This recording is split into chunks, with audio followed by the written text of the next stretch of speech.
sim races from around the globe, honoring a revolutionary era of open-wheel racing. With a beast not easily tamed, roaring around legendary circuits at breakneck speed. When engineers and drivers push boundaries, sometimes too far.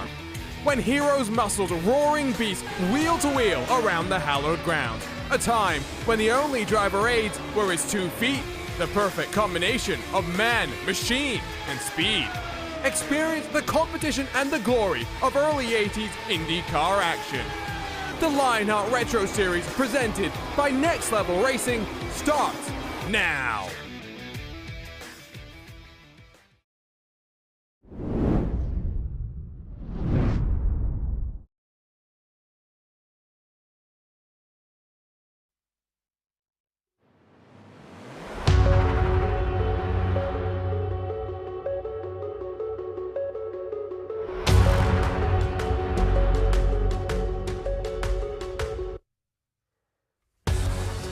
The string of short track races comes to a close, but for the Lotus 79s there is no relief. Next up is a trip to a roller coaster north of the border, one where passing may be at a premium and risk is potentially at its highest. Welcome to Canada and welcome to the Next Level Racing Grand Prix of Mosport, presented by Gomez Sim Industries. Hello everyone and welcome back to RaceSpotTV and coverage of the 2023 Lionheart Retro Series. My name is Arjuna Kankipati, delighted to be back alongside with Andrew Kinsella for all of the action today. Do not forget you can follow along with live timing and scoring by heading to RaceSpot.tv/timing. Let's dive straight into our butt kicker pre-race show, because as we work our way in towards the back half of the season, closer and closer to a string of 3 back-to-back road course races, Andrew, we're expecting plenty of drama here today as we make our way to the Canadian Tire Motorsports Park. Yeah, absolutely. What a way to kick off the back half of this schedule here today at Mosport.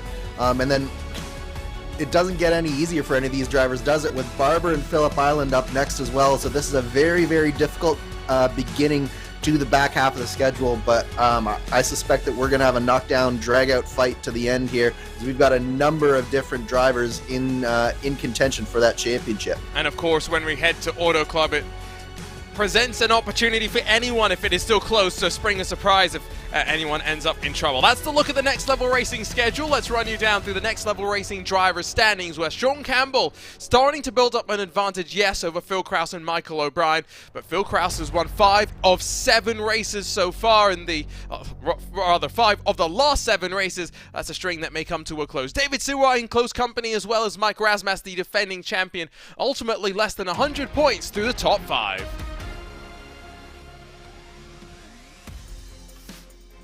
And so as we work our way then over to the HyperX team standings, Nezumi Graphics LC still running 1 and 2, Andrew, and clear of the Raven Laval Motorsports team for now. Yeah, Nezumi has been dominating this Retro Series so far this season, and looking at the driver standings, there's no doubt as to why. They've got a number of really strong drivers in this series, and it's really shown in the team standings as well. But there's battles all throughout the field in terms of that team standings. Look at 2nd, 3rd, and 4th, really separated by 150 points, but that's not very much when it comes to the team standings here, with multiple drivers being able to get the points for that championship. So there's still a lot to play for here, even if Nezumi Graphics Madworks is out in front just a little bit right now.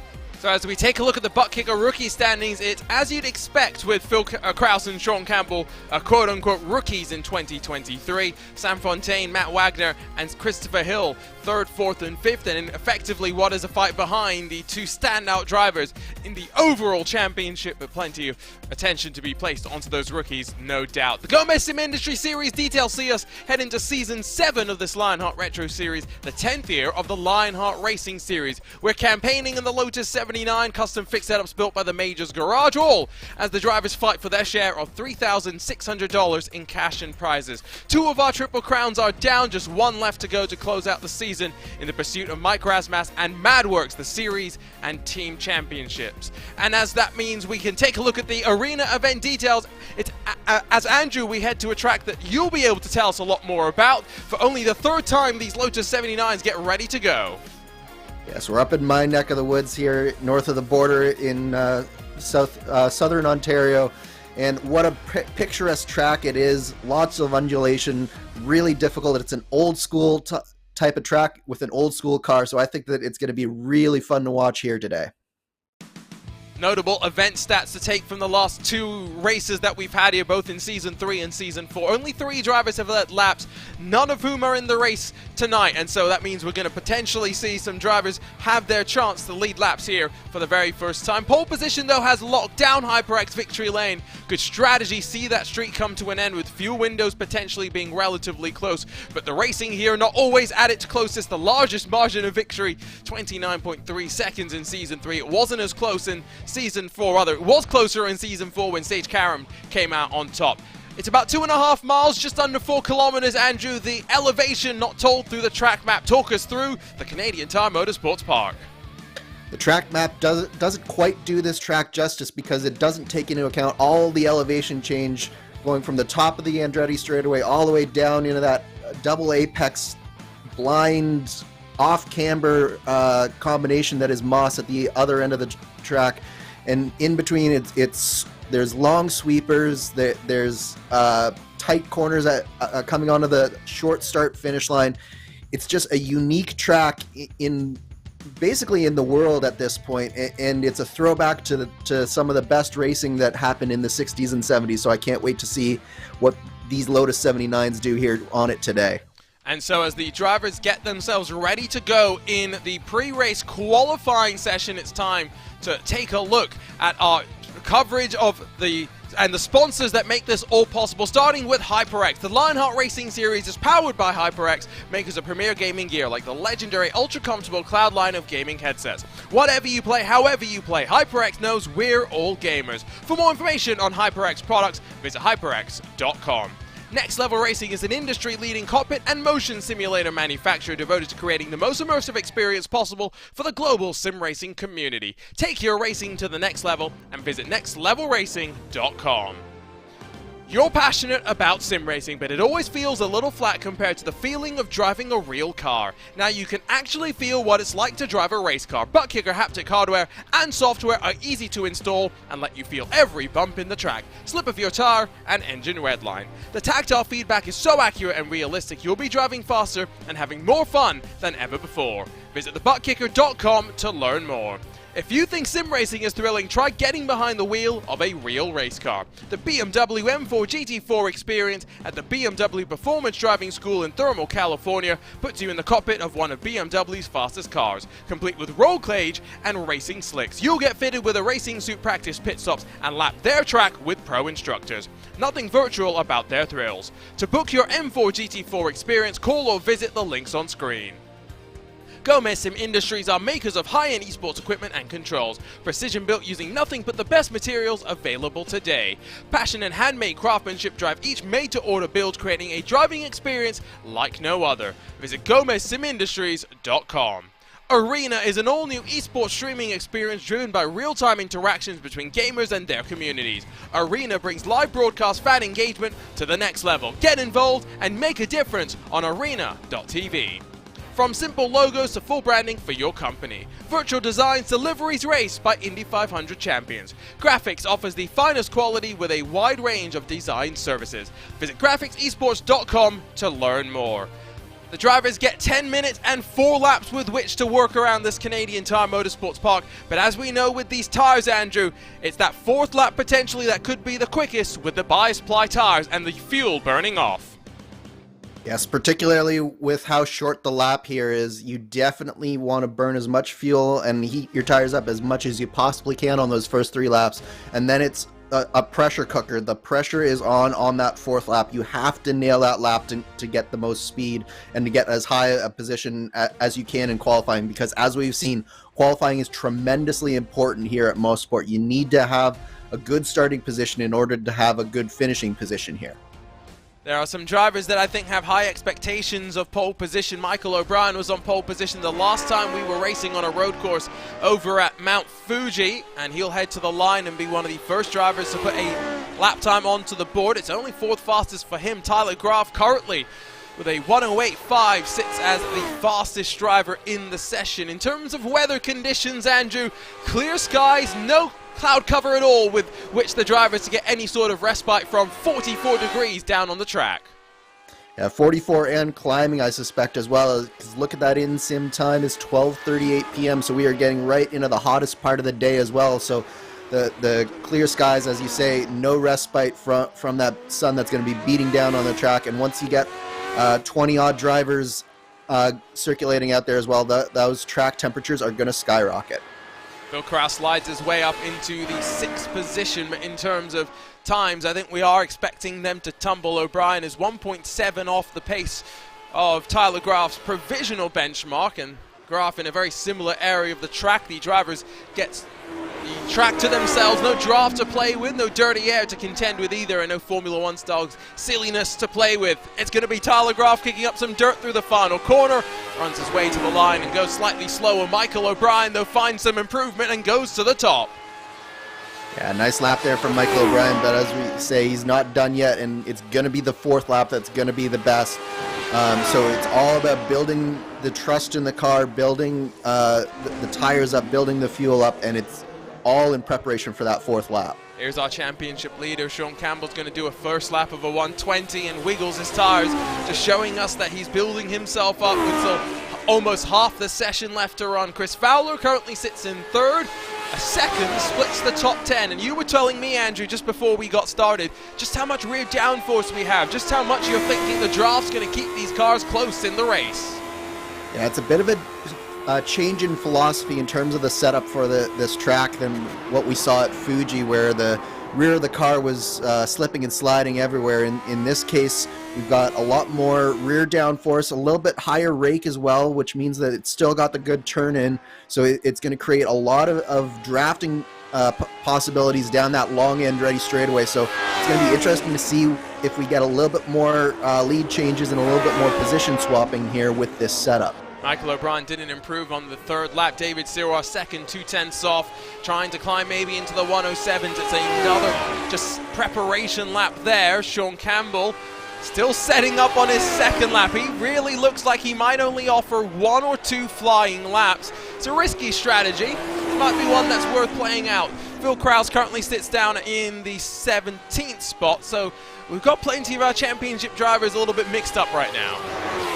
Yeah, but that's confidence that you see from Sean Campbell there. He knows that when push comes to shove, he can put together the lap that he needs to. So it doesn't surprise me that he's maximizing those first 2 laps in terms of getting his tires up to temperature and getting them in as optimal a zone as he possibly can. Another one just setting up there, Richie Hearn. He's onto his 4th flying lap, and that is the case for many. Michael O'Brien still on provisional pole, but one final opportunity to improve, almost pixel perfect out of the final corner, but there's no improvement for the 45. David Sirois will be the next up to challenge in the long list, still working their way to the checkered flag in the pressure cooker of a qualifying session. The Raven Lavoie Motorsports number 99 finds a couple of hundredths, but not to 1st position.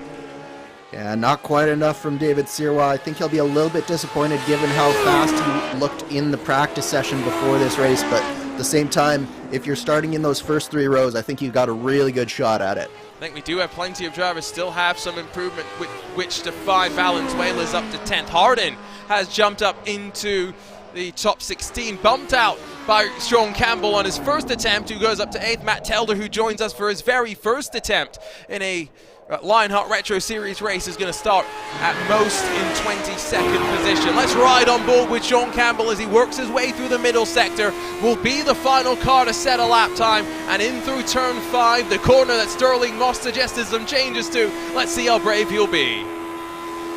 And look at how difficult this corner is as well, Arjuna, because got the turn in, then you have this hump in the middle, and then it goes down in that 2nd apex, and Sean Campbell was right on the limit there. This is looking like a really fast lap. Currently trending like some sort of an improvement, and 6 tenths off. He's got to find some speed, but we were mentioning earlier how the draft's going to play out with the field split, top 16 split by 1 second. There is going to be plenty of draft with which to battle. You cannot afford, though, to lose time in the battling. The championship leader dances out of the final corner, squirms onto the power, and as he crests to the line, there's 0.2 of an improvement. It slides up to 4th, but not to the front. Sean Campbell will line up in 4th. Yeah, a little bit surprising that he wasn't quite able to pull it all back, but at the same time, again, I think first 4 rows, with the way that this setup has been working and the racing that we've seen in practice, I think that anyone in those first 4 rows or so really does have a shot at it. Here's Chris Reagan, who is going to be one of 2 cars still yet to finish. Hugo Gallas will also get an opportunity in the Backfire Motorsports 57, but here's the Elite West Racing 19.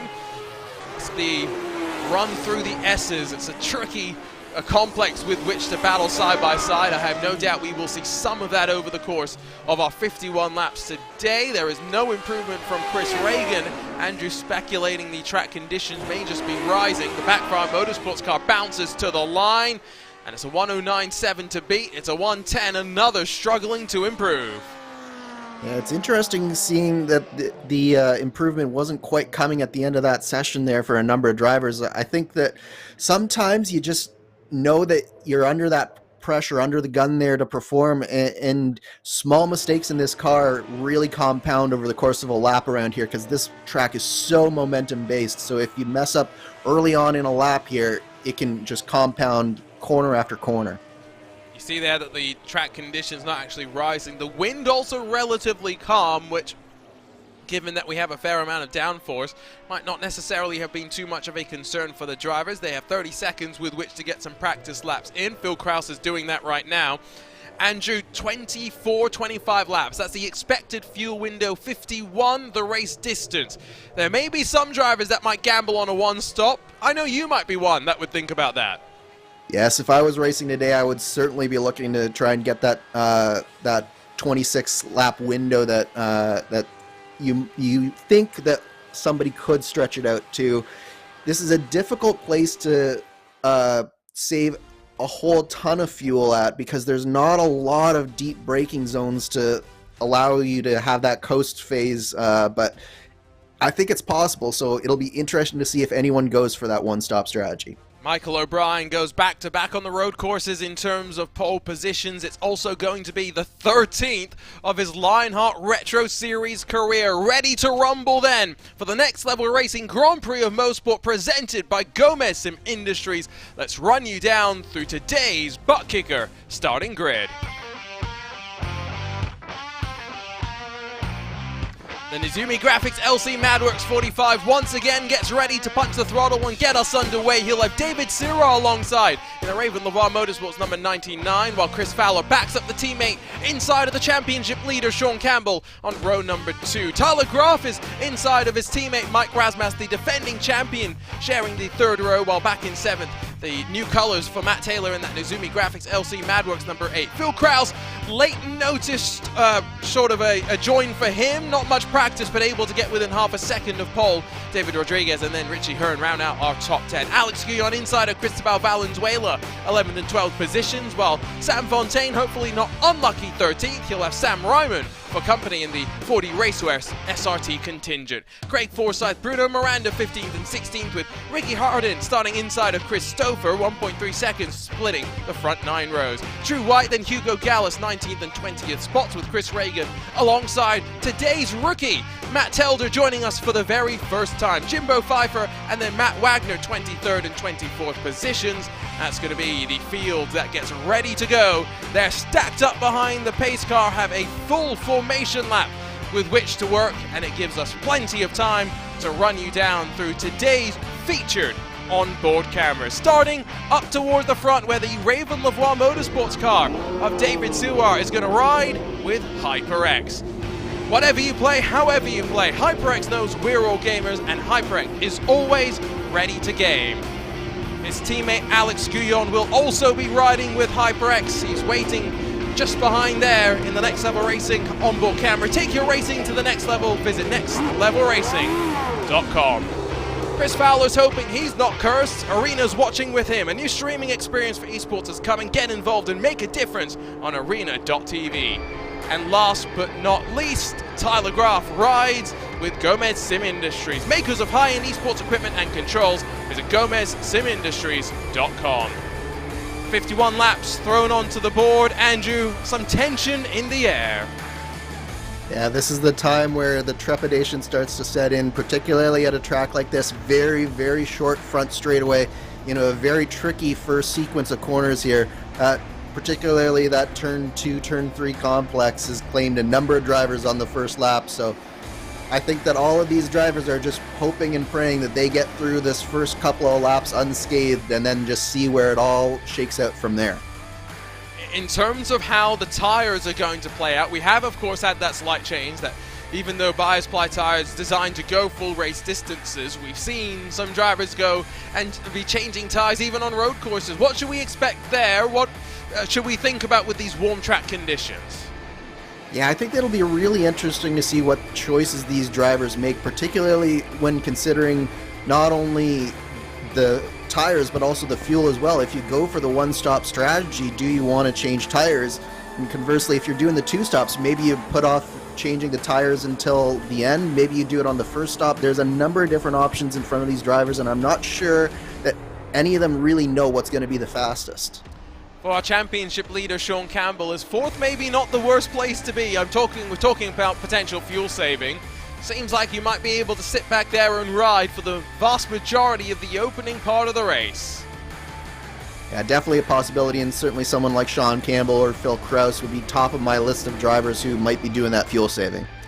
It's only the third time we've crossed north of the border to the Canadian Tire Motorsports Park to go racing here in the Lionheart Retro Series.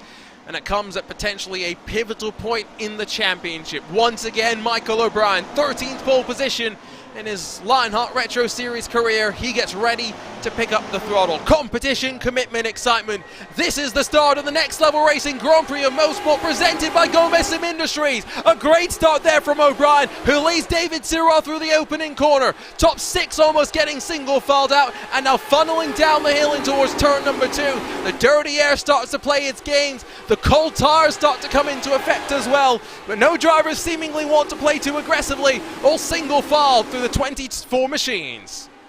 That was a much calmer start than I expected. I think all the drivers just really wanted to get through that first sequence of corners, and they did a great job there getting all nice and single file here. But I don't think it's going to stay that way for long. I think we've got some drivers, particularly back in the field, making some lunges into Moss. That was Bruno Miranda, I do believe, in the Junkos Hollinger Esports car up the inside of Craig Forsyth. That was a big lunge, and now down the long back straightaway they will work, going back and forth who's going to be the most aggressive in towards the S's at the end of the very long straightaway.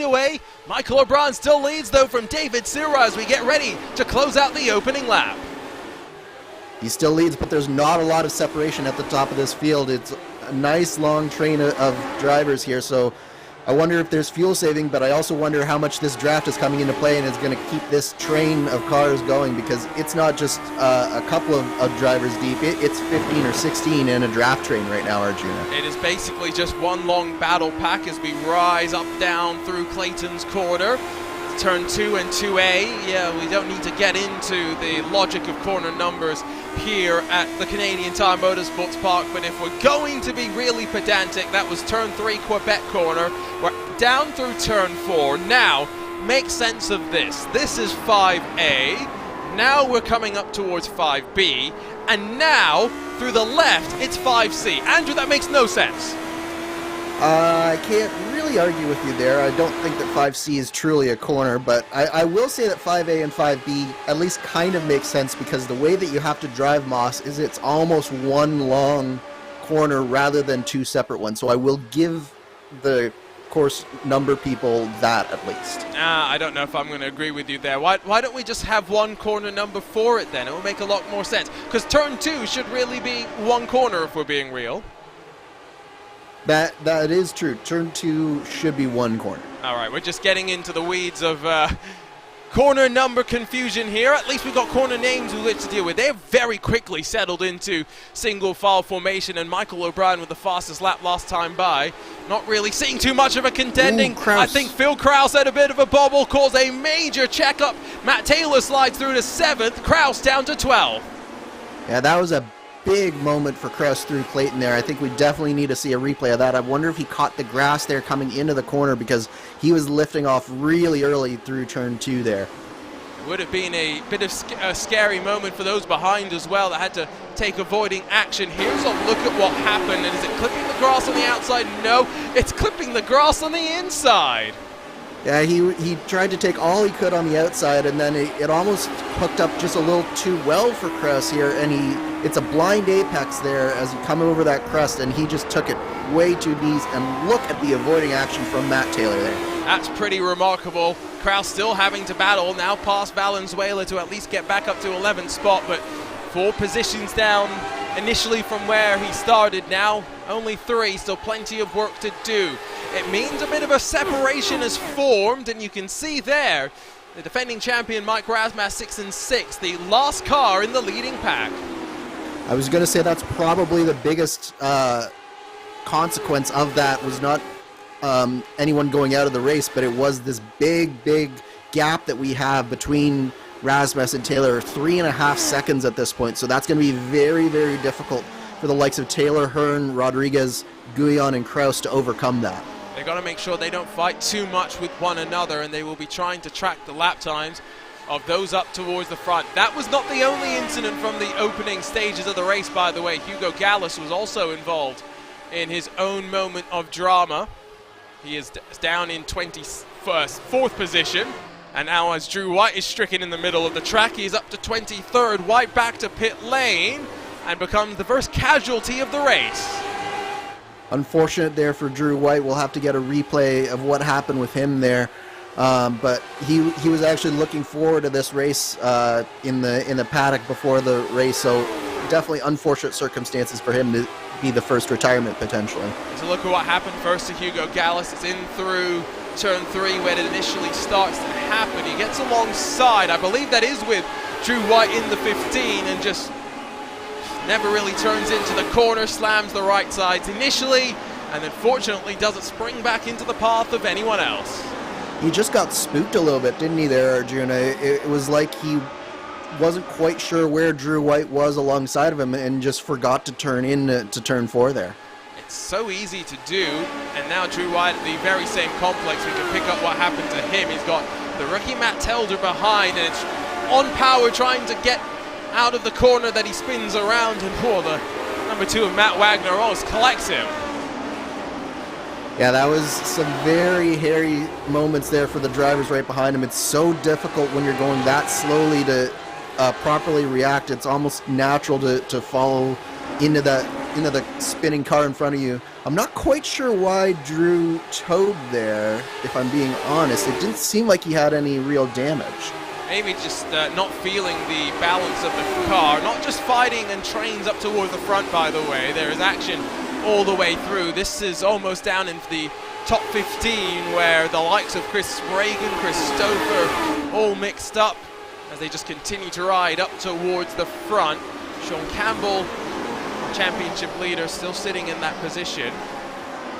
Fuel mileage, Andrew, what do you need to do at a track like this where there's so much high-speed commitment to be able to save the fuel? Yeah, you have to be really very light on the brakes, and you have to know how to coast this car. So this is actually where your leaders are coming up to right now at the top of your screen. This is a really good opportunity to save some fuel. If you can stay off the brakes as much as possible through this sequence of corners here, coming to the end of the lap, it'll save you a ton of fuel if you're off the gas rather than hitting the brake. Phil Kraus continues to charge up through the field. He's now in front of Alex Guyon. He's back up into the top 10, but still has plenty of work to do to get up towards Matt Taylor and be the lead driver in the peloton, chasing down the leading 6 cars. We have 6 laps in the books, and the nature of this race means that Andrew will be done in about 51 minutes time, given how quick the lap times are. Yeah, that's the one bad thing about Mosport, is that the races always seem to end just that little bit too soon because it's such a high-speed track. It's almost less than a minute, even in these slower L79 cars, and it just goes by so quickly. Yeah, we've got fastest lap currently sitting with Chris Fowler at a 1:03.238 set last time by.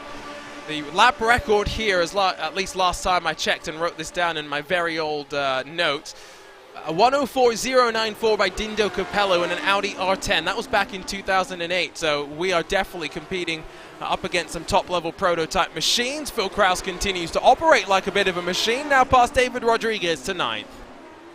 Nice move from Kraus, and he really needs to do this. Unfortunately, Matt Taylor hasn't really been able to reel in Mike Rasmussen, and in fact, this pack of cars has been slowly falling back from the leading 6 at this point. So Kraus, if he's going to get back into this race, he has to get by Hearn and Taylor quickly and sort of be the Pied Piper here of this second pack and lead them back up to glory. Gonna have to potentially be a bit brave up in towards turn 8 at the end of the Mario Andretti straightaway, but potentially at this point already conceding that 5.5 seconds back. That's a lot of work to do to pull up towards the front, where seemingly all look relatively calm, and they're all familiar faces up towards the front on the road courses, that's for sure, as Cristobal Valenzuela's around, and I think Bruno Miranda, Alex Guyon tangled up too. Yeah, that was a little bit of a case where one incident sort of led into another one, and it became a bigger deal than it was initially there. But look at Richie Hearn getting around Matt Taylor there, so that's big for Hearn. He seems to be really liking this setup so far here tonight. Up into 7th. Let's see if he can maybe put some distance on Matt Taylor and the charging Phil Kraus as well.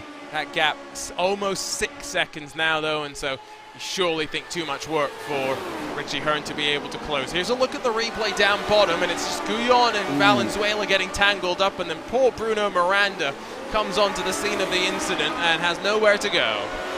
Yeah, unfortunately that's a little bit clumsy from both Guyon and Valenzuela. It looked like Guyon sort of missed the corner just a little bit, got in too deep into the first part of Moss, had to really check up, and then Valenzuela was coming from a mile back, probably could have let off the gas just a little bit there, and then Bruno Miranda, there's nothing he could do with 2 cars right in front of him like that.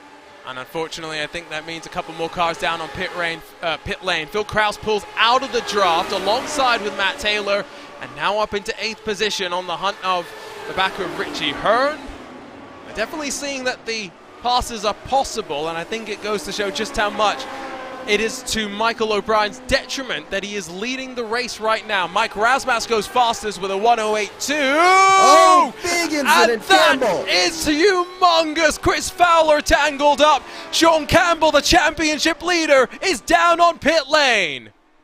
That was a hellacious impact for Fowler and Campbell there. Looked like Fowler just got a little bit loose on the exit of one, maybe put a couple of tires over onto the curb there. The car hooked and then straight into the wall and took Campbell with him. Well, the championship leader has a bit of drama. Let's go ahead and take a look at how it all played out. I think Andrew pretty much described it as we're going to see it. In through that opening corner, Fowler with that little bit too much commitment picks up the grass, not off the throttle, and Sean Campbell launched into the catch fencing. Absolutely nothing that Sean Campbell was due. He could only hope and pray that Fowler didn't do exactly what he did, come back across the track. But look at the avoiding action from Tyler Graff and Mike Rasmussen behind. It was very important that they were able to get through it, and they're still in touch with the lead here. So 2 of our main competitors here today out in a spectacular fashion early on in this race, but there's still a lot of driving left to be done for the remaining drivers here. Just listen on board with Fowler and you'll hear the struggle on traction as the car slides wide.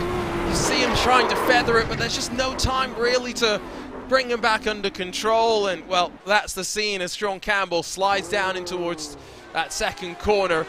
For Michael O'Brien now, is there an opportunity to try and let David Sirois past and sit back in the line, because this is a major opportunity in the championship, and I think we're going to see the swap. The Raven Lavoie Motorsports 99 goes the long way around, and O'Brien concedes the lead. He conceded it, but only begrudgingly there. He is still all over the back of David Sirois, so if O'Brien is trying to save any fuel here, he's really not showing it at this point because he is still tucked up right under the back of that number 99 car. I think it was just trying not to lose too much time and to bring Tyler Graf closer in the mix. Mike Rasmus now still in the four-car train that effectively we have. Richie Hearn promoted to now 5th in the peloton, chasing them down. But visually on the track map in the bottom right corner of the screen as the leading 4 out of turn 3, the car's 5th on back now entering that corner. Just look visually at the gap there is. Yeah, the gap is definitely growing at this point, but at the same time, it's also interesting to see just how many packs are forming of cars as well, Arjuna. There's a good 5 or 6 distinct packs where we have drivers that are just maybe sitting back a little bit, waiting it and watching it, but at the same time trying to work the strategy and trying to move forward at the same time. It's really fascinating to watch, especially as we watch on the bottom of your screen Phil Kraus and Richie Hearn starting to battle here. I think Kraus wants to go to the front sooner rather than later. Yeah, I think Phil Kraus would be very appreciative of the fact that we would mention that his practice for this race was the qualifying session, so at least kudos to him for giving it a go. Ooh, Bruno Miranda going to be alongside with Chris Stouffer, and the 13 going to be brave, go around the outside and take 10th position away from the Junkos Ollinger Esports car. A really nice move there from Chris Stouffer, putting it on the outside there and hanging it out like that. You can definitely do that with these cars. You're at about 160 miles an hour at the end of the Andretti straightaway and down to about 140 through turn 8 there.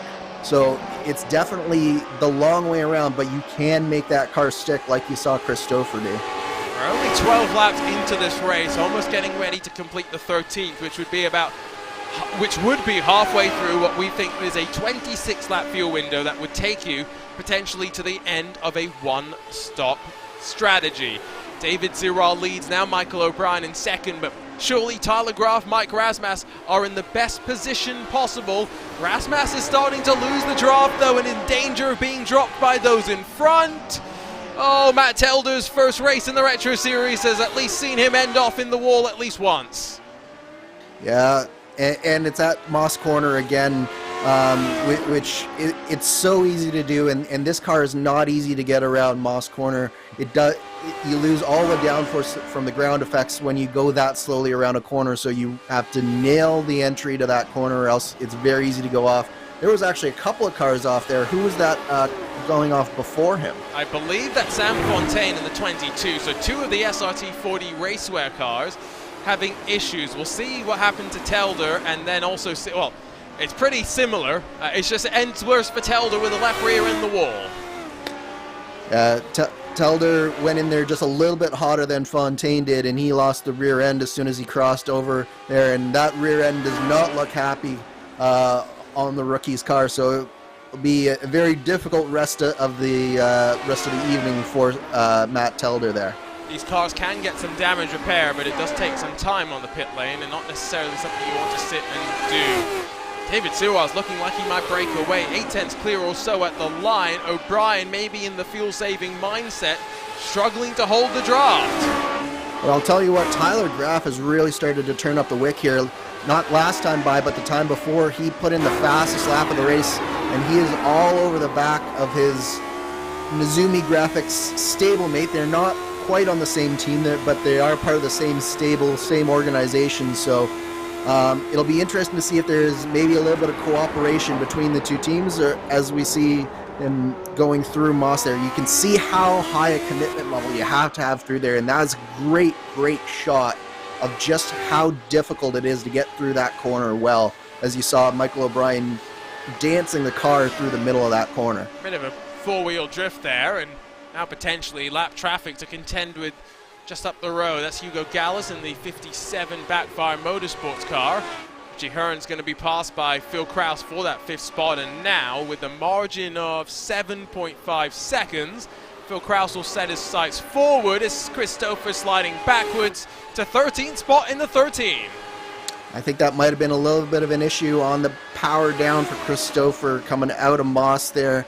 Nearly lost the back end of the car. I'm not sure if it might have started a little bit earlier in Moss or not, but certainly took him a while to get the car wound back up again, and he's lost about 5 seconds. Here's a look at what happened to him.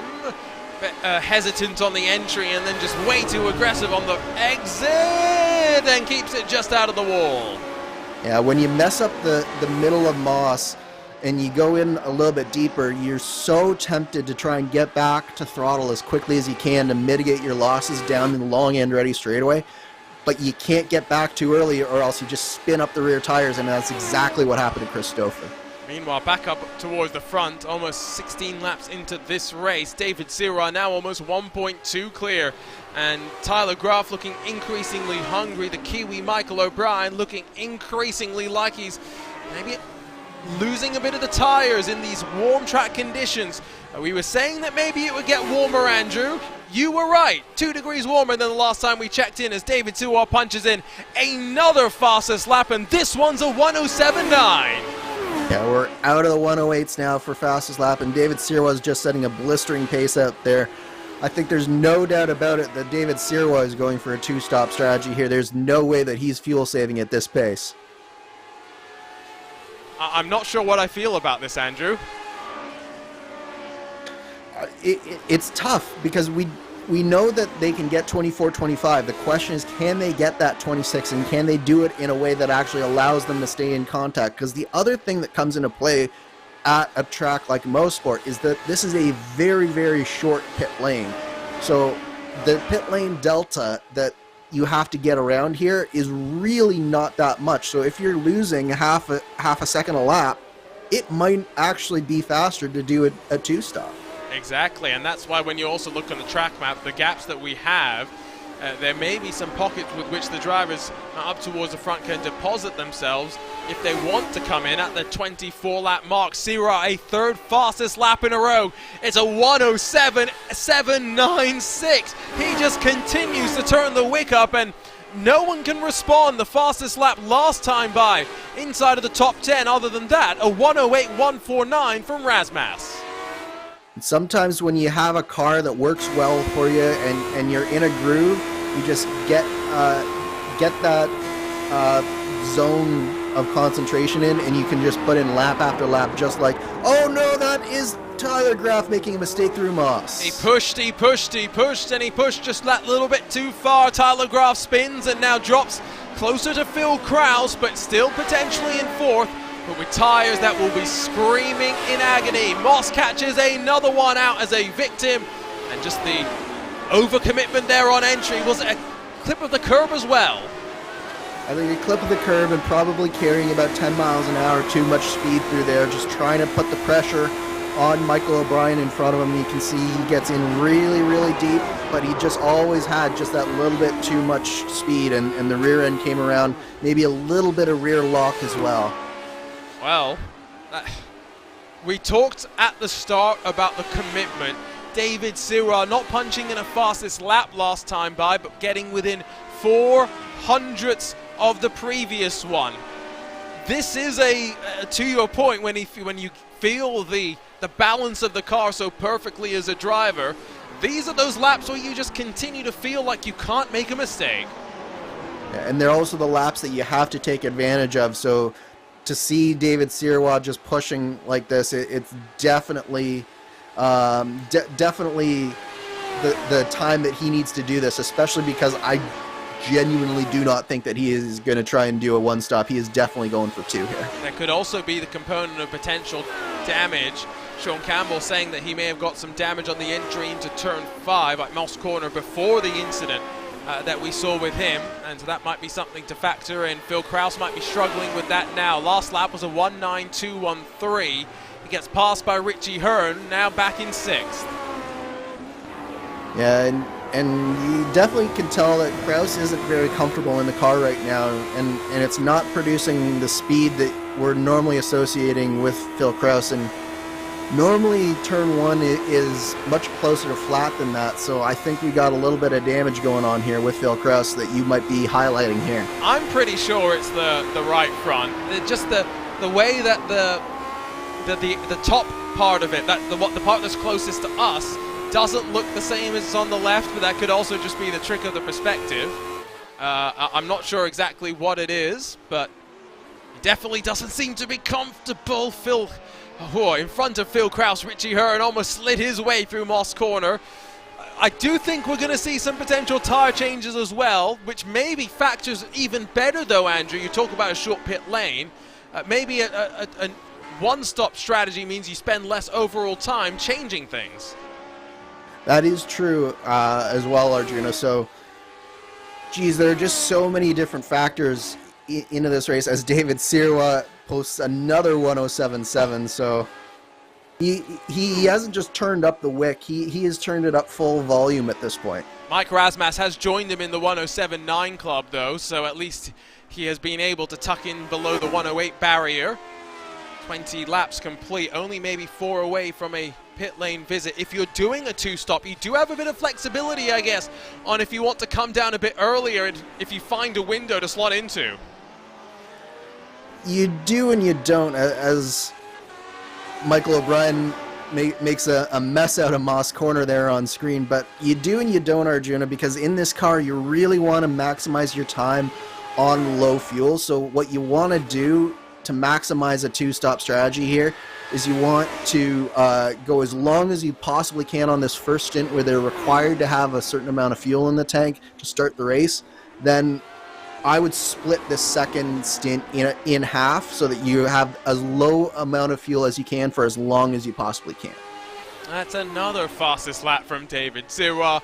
I mean, if we take a look at his lap chart, I think the level of consistency that we're going to see out of him is going to be quite remarkable, and it's just going to be interesting just how close those times are ever since lap 14 in the 107s, and for the most part ticking downwards, the last 2 laps between 3 thousandths of one another. Yeah, that's just incredible consistency, and it just, again, speaks to the zone that he's in right now. He's just vibing out there in the lead, and I don't think that anyone can really touch him in terms of pace right now. He's on to the 22nd lap, 3.8 clear of those behind, and 2 laps away from diving down towards the safety of the pit lane. Pit delta here is relatively short, and so it is going to be interesting where they all find themselves filtering out. 24 started, we're down to 18 running, of whom 16 are left on the lead lap. Matt Telder joins, Jimbo Pfeiffer, Sean Campbell, Chris Fowler, Chris Reagan, and Drew White in retirement. David Sirwa doesn't go faster once again, but it's another 107.7. Michael O'Brien, though, has started to turn up the tempo as well into the 107.9s himself. Yeah, but still 0.2 of a second behind David Sirwa on that last lap. So the bleeding has not stopped by any stretch of the imagination for O'Brien and Rasmus at this point. I think that they're just sort of content to run their own race, and I think that what will be really telling is when each of these drivers come down pit lane, because we're right on the cusp of that window. They said 24 to 25 laps. If any of these drivers go to 26, that's going to be very, very telling. I wonder if Mike Rasmas is the one that has been able to do enough. He's been able to sit behind so many for so long. David Sirwa, clearly, as Andrew has been pointing out, is the one pushing, the one we are guaranteed to expect down for the two-stop call. Could Michael O'Brien have saved enough fuel? There's David Sirwa in at the end of lap 23. Let's not forget a full pace lap as well for these drivers to add to the load on the fuel tank. Yeah, so that is a good point, Arjuna. So you might be able to make it lap 25 this time, lap 26, then, or a 25 lap stint, then a 26 lap stint. It'd be a tough ask though. So O'Brien and Rasmus now working lap 24. If they're down this time by, I think like they definitely can't make it. If they stretch it 1, they might be able to make it. If they stretch it 2, they definitely can make it on 1 stop. David Sirwa on pit exit gets past Matt Telder, the rookie, also leaving pit lane, but now a couple of seconds up the road before Sirwa hits David Rodriguez. That will be what he wants to see. This will be the telling sign, though, at the end of the 24th lap. If O'Brien or if Rasmus will be able to extend it that 1 lap longer. Another car down on pit lane. Matt Wagner joins the club, who have been struggling with the high-speed, unforgiving nature. Michael O'Brien is juking off to the right. Mike Rasmus is staying to the left. One driver might be trying the 1 stop, but O'Brien in the 45 is now battling with David Sirwa. Very, very interesting here. Tyler Graff also down pit road this time by, so number 98 is not going to be able to make it either. So it doesn't surprise me, given how passive Mike Rasmus was through that first stint of the race, that he was just sitting behind everyone and saving fuel. So you can see David Sirois getting around Mike Rasmus on pit exit. That's a little bit tighter than I think we thought it was going to be. I think that Sirois definitely got held up by Telder on pit exit. It was also 2 seconds shorter in the box for Michael O'Brien. That was a big part of the slicing gap there, and I think O'Brien trying to get into the draft of Sirois and now save some fuel of his own to slightly undercut the 99 in the second phase of the race. Plenty of other drivers down in the lane.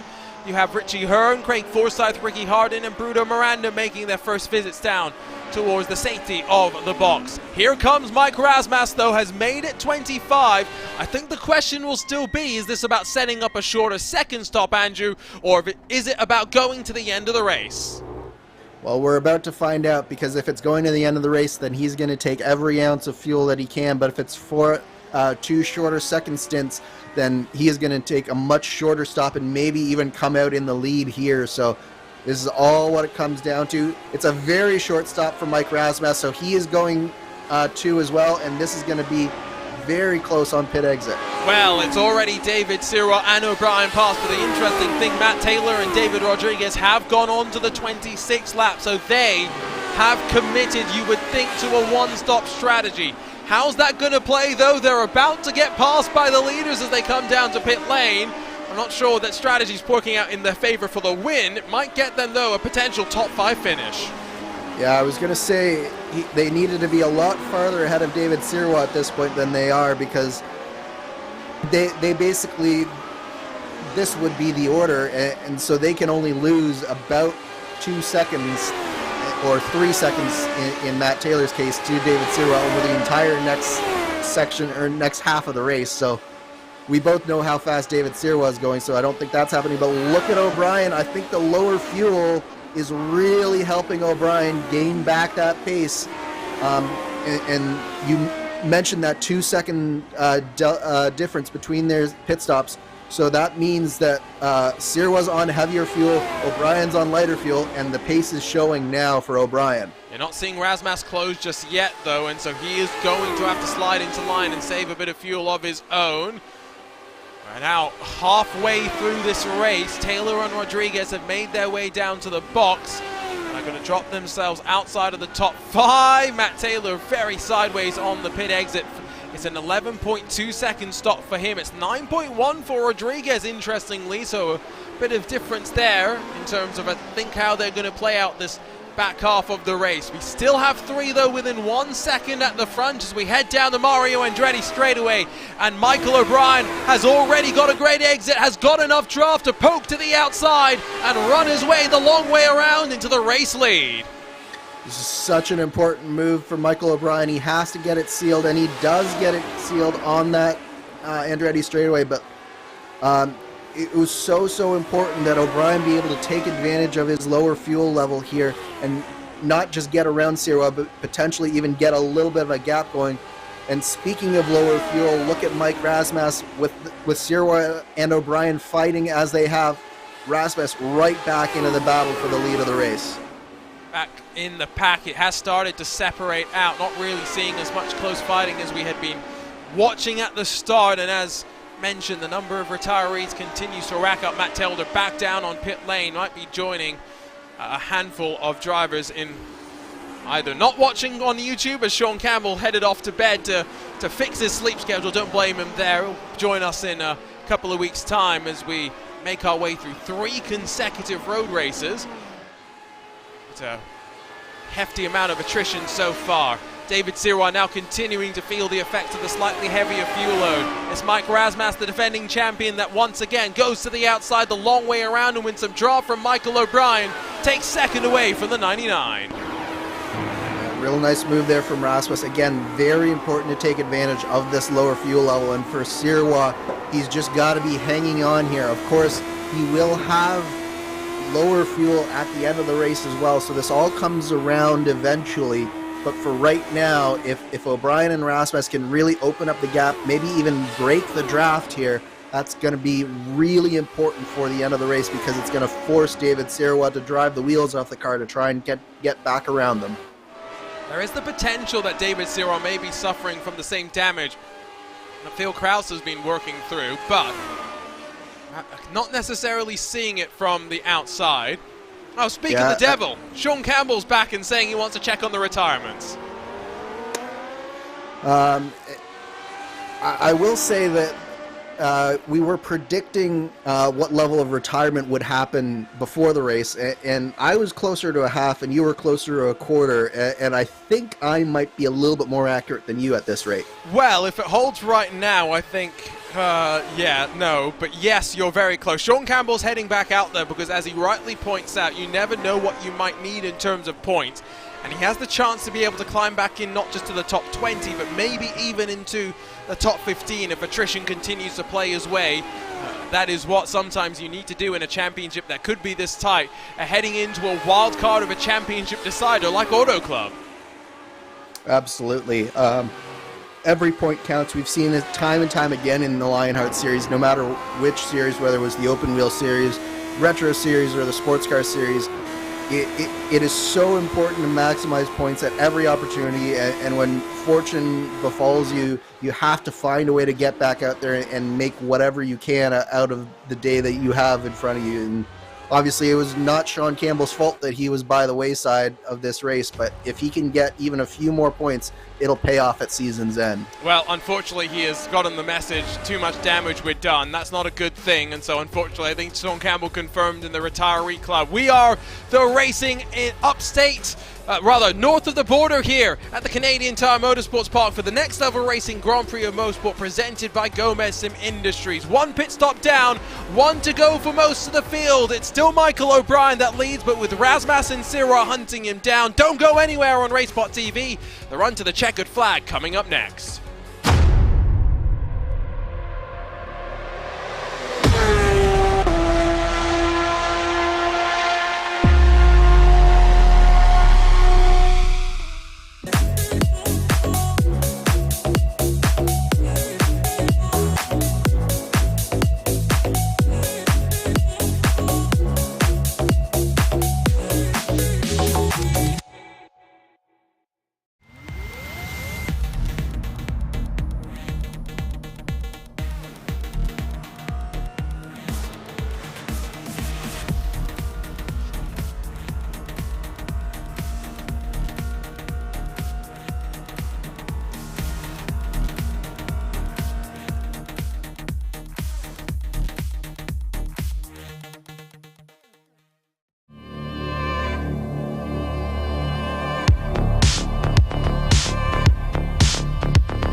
Welcome back to RaceSpotTV and the run into the second half of the 2023 Lionheart Retro Series. We made our way north of the border to the Next Level Racing Grand Prix of Mosport, presented by Gomez Sim Industries. My name is Arjuna Kankipati. Delighted to be alongside with Andrew Kinsella. Do not forget, live timing and scoring is available at RaceSpot.tv/timing. It's been a 3-car breakaway after drama in the opening stages. Michael O'Brien continues to lead the way, but Andrew with strategy games continuing to unfold. Absolutely, there's still a lot to be played for here, and not just in terms of action on the track, but as we were away, I was just looking at the pit stop times, and I was realizing that not only do O'Brien and Rasmus need to be in front of Sirwa, but they need to be basically 2.5 seconds in front of Sirwa, because that's how much less time that they spent refueling compared to Sirwa. So come next pit stop, Sirwa's pit stop is probably going to be about 2 to 2.5 seconds less than theirs. So still a long way with which the strategy games will end up playing themselves out. The question really is going to be, in that final stint, how hard are they going to also push? How close are they going to play in terms of how little fuel they leave in the car? Matt Taylor's feeling the pressure relatively from Phil Kraus. Both drivers have been through the wars. Matt Taylor, unfortunately, now recovering after an incident. He had been hunting down Kraus earlier until Moss Corner claimed yet another victim, Andrew. Yeah, it was just a small mistake from Taylor, and unfortunately it resulted in him losing some substantial time, but he was able to get back around Phil Kraus there, and it is definitely a wounded number 4 car of Phil Kraus at this point, because he just has no speed on these straightaways. Another one has been caught out. It's not deja vu. This time it's Mike Rasmussen in the number 1, our defending champion, just pushing that little bit too much. Bit of a wiggle onto the gravel on the outside. And then, in the act of getting back onto track almost 90 degrees to the racing line, for back in a straight line. And just like that, a 1 second gap to the leader suddenly becomes a 7 second gap to the leader. So there's going to be a tall order here for Mike Rasmussen. If he was at all comfortable in that second position, he has to really push here over the rest of this stint to get back in touch with Sirwa and O'Brien if he has any shot at winning this. Richie Hearn is down on pit lane. I'm not exactly sure what's going on here, but he had a 9-odd second pit stop the first time by. This seems like it should be an unscheduled pit stop, and indeed 10 seconds and rising. Something's not right in that Elite West Racing number 70. And that's such a shame for Richie Hearn, because he had such a good run going. Nice top 5 on the cards for him if he just able to keep it on the track. We'll have to see exactly what happened with Hearn, but definitely something major has happened to Richie Hearn. That is a shame and heartbreaking, you would feel, for Richie. We'll see if we can get an update on what's going on there. He has been able to get back out on track with 27.3 seconds stationary. That is unexpected. 2.2 at the gap, 2.2 at the front rather, the gap.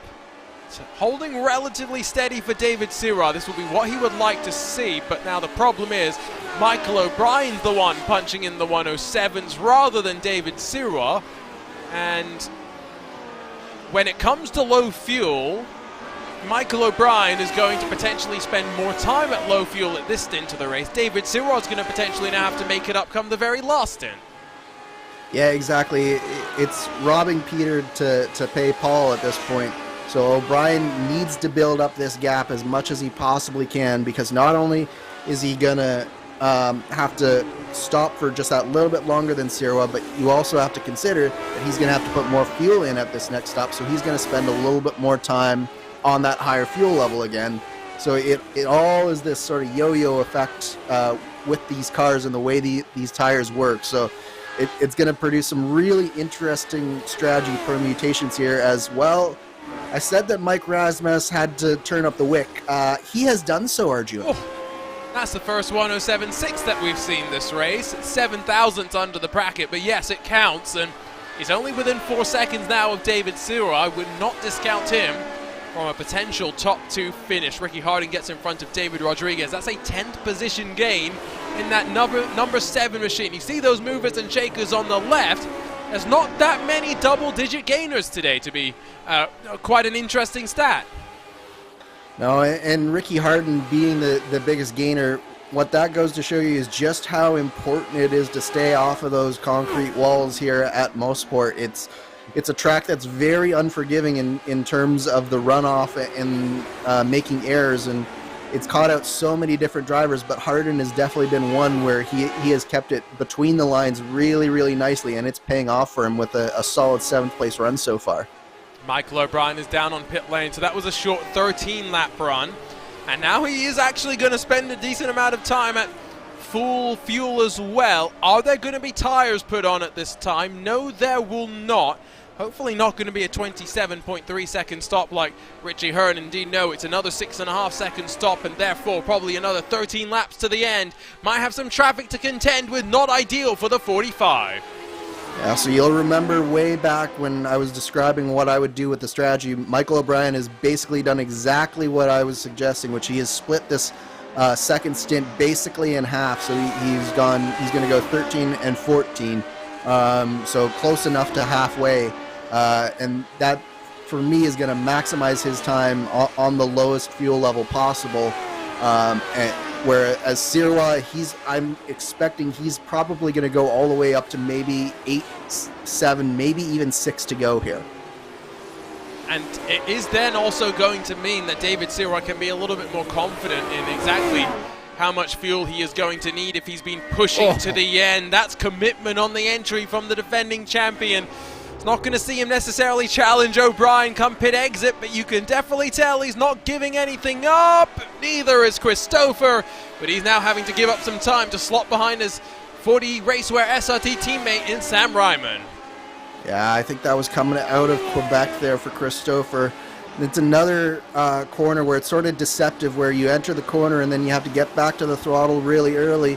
But if you get back too early, you just get that little bit wide, and sure enough, there it goes around just by getting the one tire on the dirt there. And just another unfortunate incident for Stover. He's definitely had the speed, but he's made a couple mistakes here today. And there's that pendulum, right? The swing that you get sometimes when you slide onto the grass. It's so easy to upset the balance.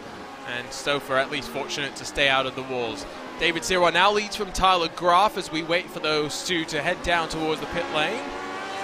Matt Taylor, after the potential one-stop strategy, this is what we were talking about in terms of how much time he could afford to lose. He's already 4 seconds back of Mike Rasmus with 12 laps left to run. Yes, exactly. So Taylor's maybe on track for a nice solid top 5, but I don't think that there's anything more on the cards for that number 8 car. Worth noting as well, Arjuna, just in front of Matt Taylor, Mike Rasmus did come out 5.5 seconds behind O'Brien, so he did manage to get basically a second on O'Brien over the course of that pit sequence. I don't think it's going to be quite enough to get him back into the fight with O'Brien, but that being said, if O'Brien and Sirwa come out next to each other and start fighting, he might just still have a shot at this. I think we are still tracking that gap between Sirwa and O'Brien, given the short pit stop that we expect from that number 99. But it is trending quite well for the Nezumi Graphics LC Madworks number 45. At the front, number 99 will bring it down to what will be 11 laps to run. Now dealing with Christopher's lap traffic, and these are those moments that will give the swings and roundabout to the end of the race. The traffic will give, the traffic will take. It will give and hopefully take equally, but no driver hopefully will get too frustrated.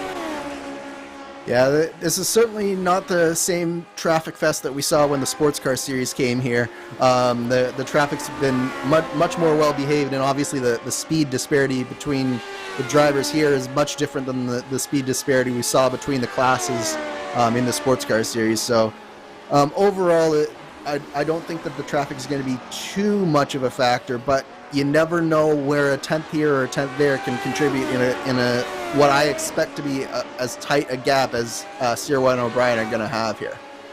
Tyler Graf has headed down to the pit lane, has come out behind Matt Taylor, but you would expect him to get on through as Taylor continues the fuel-saving strategy.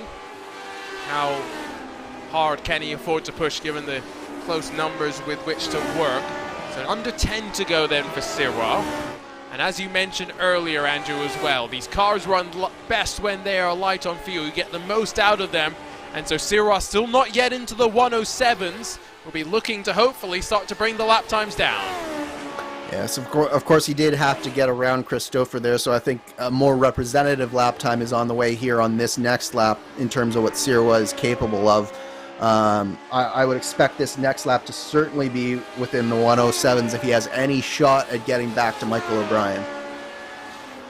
I feel like for Sirwa, though, given that O'Brien last time did a 108.1, at least in terms of metric, to compare a lap where he passed Christopher, that's not necessarily the worst thing in the world. In terms of that attrition game that you and I have been watching, Andrew, 24 started, still at the 7 that are sitting on pit lane and watching, but now down to 11 left on the leading lap. Sirwa has just quietly been overhauling a number of drivers. Of course, Richie Hearn had that misfortunate trip down pit lane. We're still not quite sure what happened with Hearn there and why he had that 27-second stop that he did. To be honest, it could have even been speeding on pit entry there, and it could have been just a scheduled stop with a speeding penalty.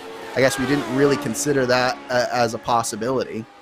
I don't think so, because that would have been a 40-something second pit stop instead, given the severity usually of the penalty if you're also taking service, and he had been out on track for 13 laps or so. Well, but if it was a pit exit penalty, he had to come back down. Right, but he had been out there for 13 laps. That's true. That's why I'm so confused, and that's why I was.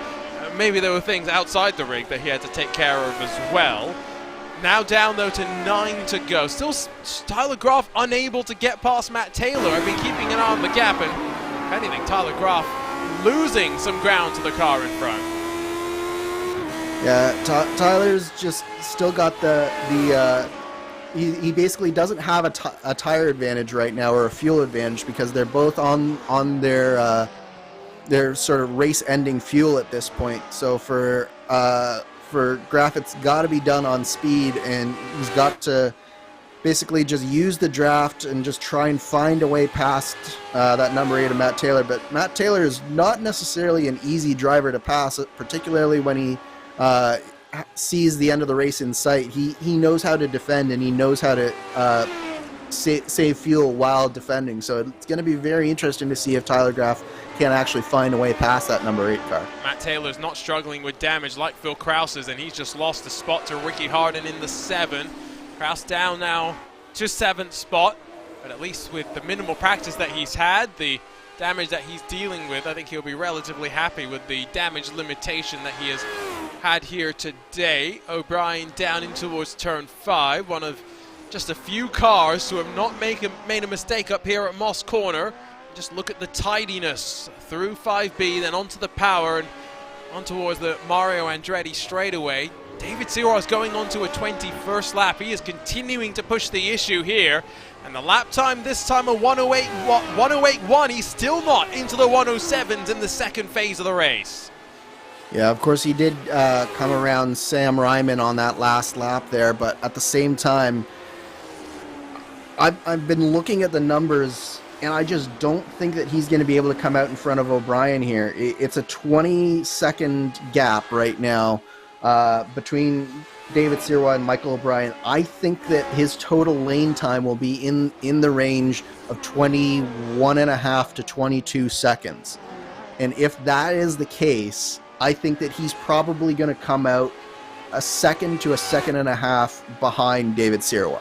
Behind Michael O'Brien. Yeah, David Sirwa has got to keep an eye on the fact that Michael O'Brien is about to dip back into the 107s after making his second trip down to pit lane. I have gotten word from the Team Talent pit lane, by the way, that Phil Krause has found the clutch pedal and is going to try and now save fuel behind Ricky Harden to the end of the race. So he might try and make it on a one-stop strategy, despite not initially trying it, I think. So that's going to be an interesting mid-race gamble to go that way. See how it all plays out.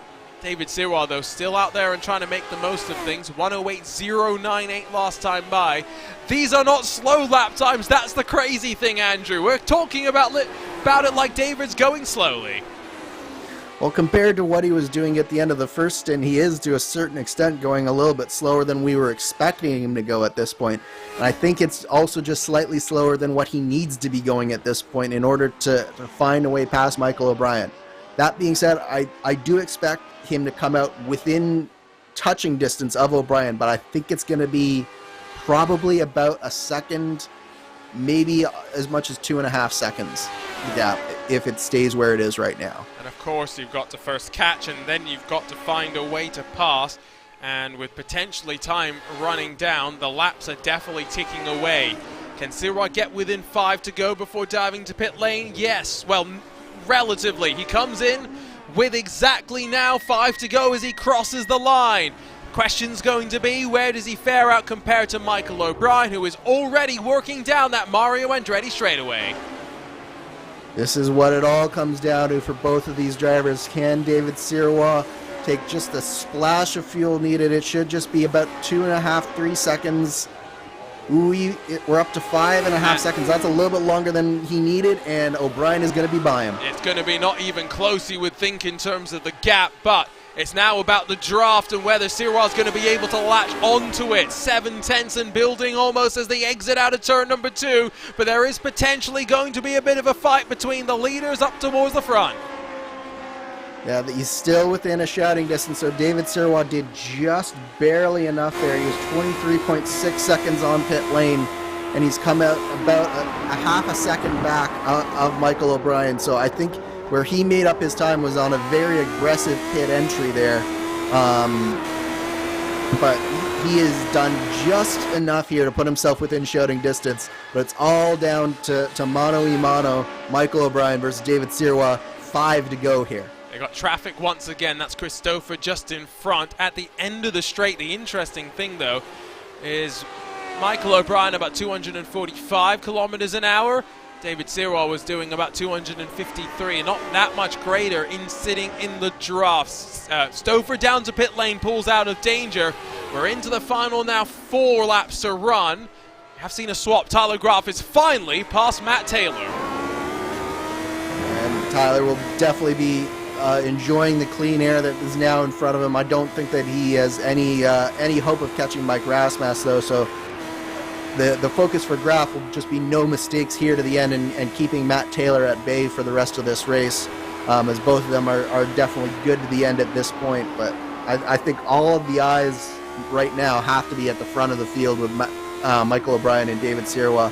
Sirois is hovering around 7 9/10, so he really can't afford to let O'Brien get any more time. He has to find that gear that he had in the middle of the race and get it back really quickly here. Yeah, let's not forget, by the way, for Tyler Graf and Matt Taylor, they are both recovering from incidents earlier of their own doing, and at least are trying to salvage some points. In terms of this battle, you say all eyes should be focused towards it, but I don't think we necessarily have too much to keep our eyes on, because Sirois is struggling to hold within 8 9/10 of the car in front. Michael O'Brien, after starting in pole position, looks set to extend the streak of pole position, waltzing almost into HyperX victory lane.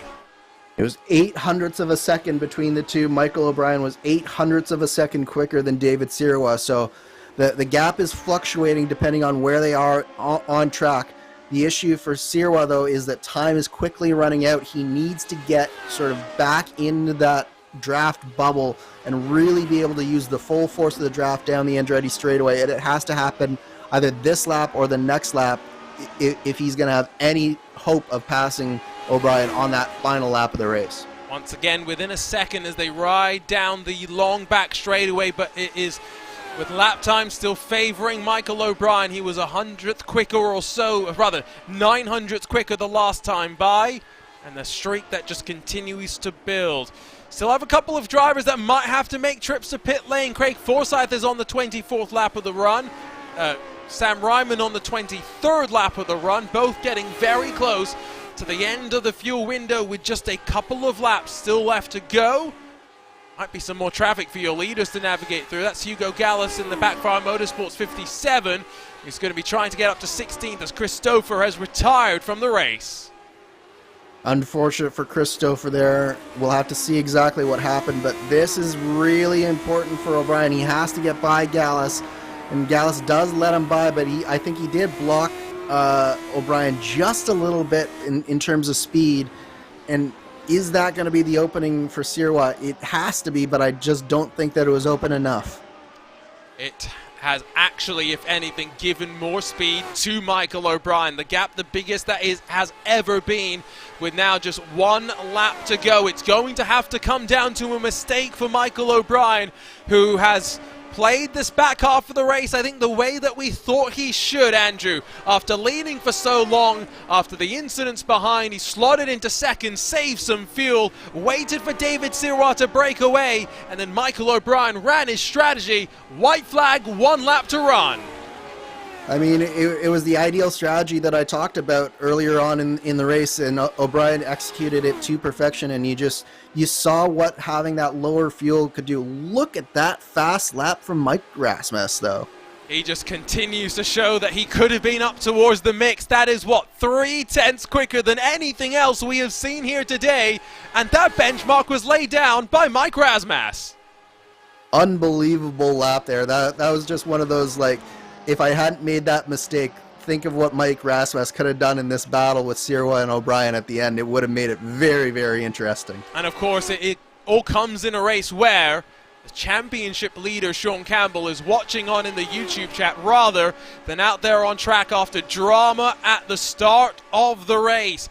Michael O'Brien put it at the front in qualifying for the 13th time in his career. It's going to see him enter HyperX victory lane once more, and this one might be important in the championship swing. Michael O'Brien comes out on top in the Next Level Racing Grand Prix of Mosport, presented by Gomez Sim Industries. It was not easy by any means. He did not lead all the laps on the run to the checkered flag, but a deserving winner nonetheless. David Sirois 1.5 back in second spot, Andrew. What more can you say? Perfectly executed strategy from Michael O'Brien, combined with blistering pace all race long. One of the only drivers that had pace for Sirois and Rasmus was O'Brien, and he put together the perfect race there. It was definitely one to watch, and one put together through strategy, execution, and then combined with the speed in that middle part of the race. It all played itself out perfectly, and we will get our way into post-race interviews and chat with a hopefully delighted set of drivers, Michael O'Brien and David Sirois, making good use of championship points here. Richie Hearn runs to the line. He will be the final car, I believe, scored on the leading lap as he comes across in 9th position. Still waiting for Sam Ryman, who I think might have run out of fuel. I do believe you are correct. That was a fuel issue for Ryman, and it did allow Richie Hearn one final position up in his recovery drive. Well, long final stop for Richie Hearn. Doesn't really seem to cost him too much. Here's a look at the arena race results, and look at the Nezumi Graphics LC contingent up inside the top 10. It's Michael O'Brien leading the way, his second win of the season, after grabbing his third pole position in 2023. David Sirois just behind, with Mike Rasmus in third, then in front of two fellow Nezumi Graphics LC drivers, Tyler Groff, then Matt Taylor, while Phil Kraus, even with damage, limped home to 6th spot. David Rodriguez, Ricky Harden, Richie Hearn, and Sam Ryman. It is a experienced top 10 with only Phil Kraus, a quote-unquote rookie, in the mix. Craig Forsyth, then Bruno Miranda amongst those one lap down, with Sam Fontaine in 13th spot, where he qualified. Alex Guillon 14th behind, with Christopher Valenzuela the final car one lap down, before we get into those that experienced their fair share of trouble. Hugo Gallis 16th, Christopher 17th, with Matt Wagner, Matt Telder, and then Sean Campbell, the rest of your top 20. Jimbo Pfeiffer in, just behind Chris Fowler on the 42nd lap down, with Chris Reagan and Drew White 23rd and 24th respectively. And once again, that fastest lap from Mike Rasmus, a bit of a statement of intent in the closing stages, a 1:07.395. It's almost 4 tenths quicker than what anyone else was able to put down. We'll make our way then over to the Next Level Racing post-race show and dive on down into HyperX Victory Lane, where Michael O'Brien is standing by for the second time in 2023. It was a 13th pole, Michael, and it was a very important one after the drama behind you in the opening stages. You settled into rhythm, you saved your fuel, and then you played the strategy to perfection.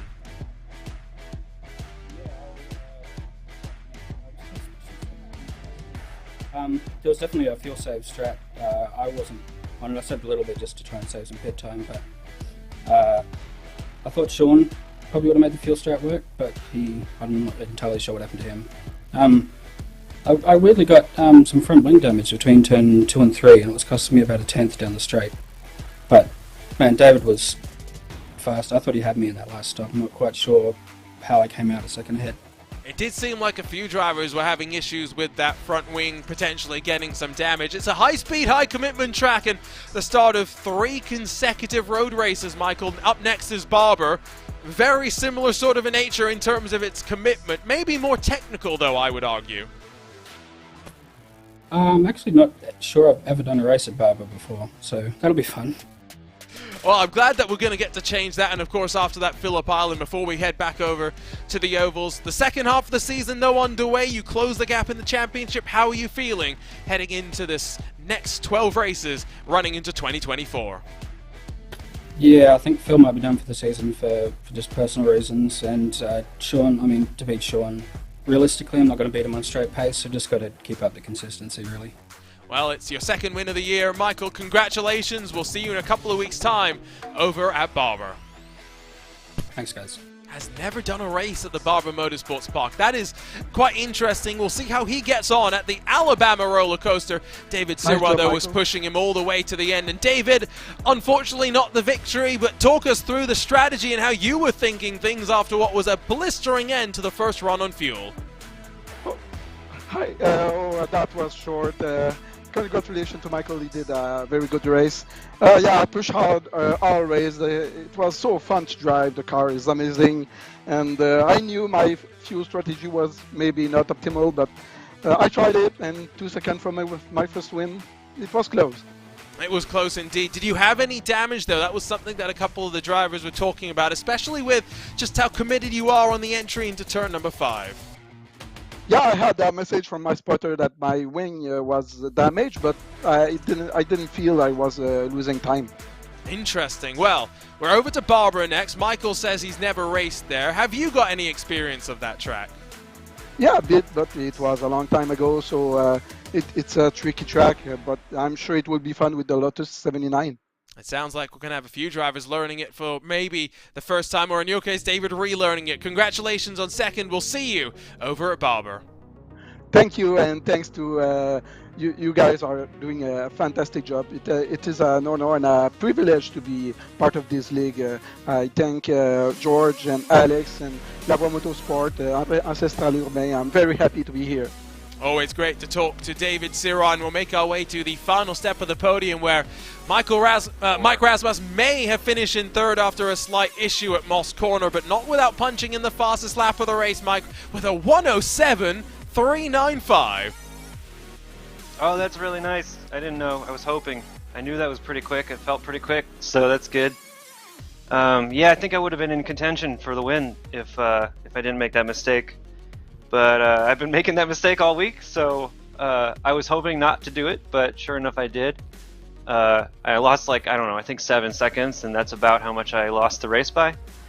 But I'm super happy for Michael. He earned that one. I think he said he had some damage and it was costing him some straight line speed, so the fact that he could pull it off anyway was pretty great, and he's a great teammate to be. I learned from him so much, he's so fast, so it's great to see him succeed.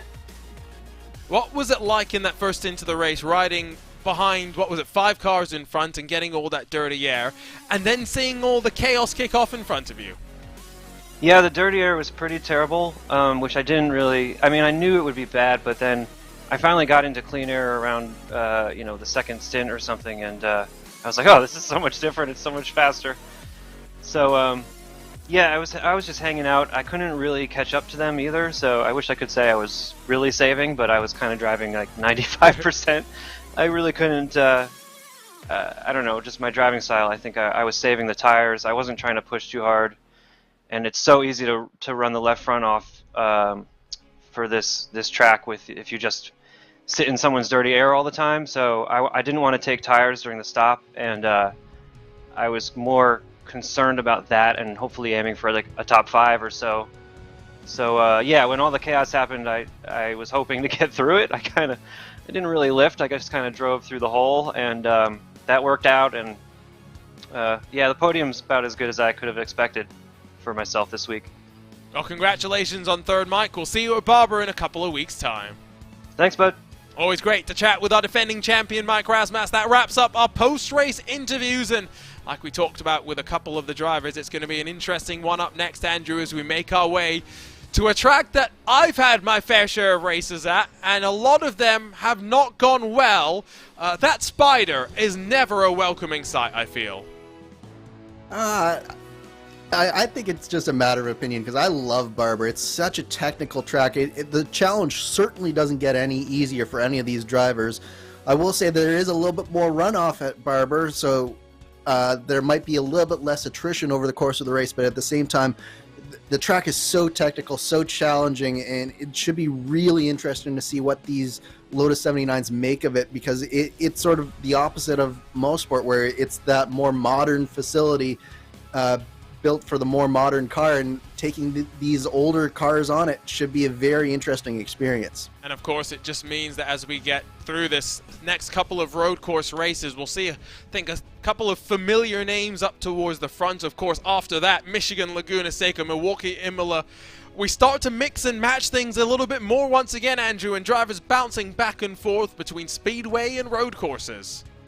Yeah, you really have to be well-versed in all the disciplines here to win the Lionheart Retro Series, particularly in the second half of the schedule. There's so much diversity to this schedule that you really have to know your way around any type of track.